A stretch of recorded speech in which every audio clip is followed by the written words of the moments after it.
Hello everyone, happy November 11th. Today we celebrate Veterans Day, Origami, and the power of remembrance. Let's dive into 3 fun and thoughtful events. These moments are perfect for gifting, even if it's just to brighten someone's day.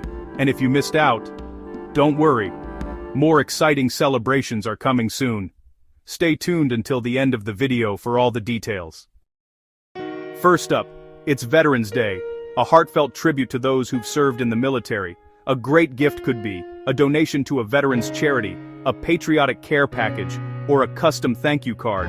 Know a veteran? Let's honor them in the comments. Next, it's World Origami Day, a celebration of creativity through folded paper art. A thoughtful gift could be an origami starter kit, a book of paper folding designs, or a set of decorative papers. What's the coolest thing you've folded? Let's unfold the comments. Before our last event, enjoying these celebrations? Don't forget to like this video, subscribe to the channel, and hit that notification bell so you never miss more amazing content. And hey, share this video with friends, they'll thank you later.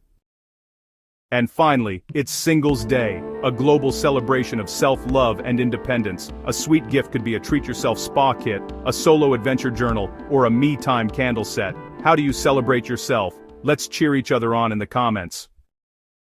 Don't forget to check out the video description. You'll find links to matching gift products for these events, and be sure to watch our daily videos, including one covering upcoming celebrations for December 11th to 15th, so you'll get gift ideas early. Thanks for watching everyone. More celebrations are coming tomorrow. Stay awesome.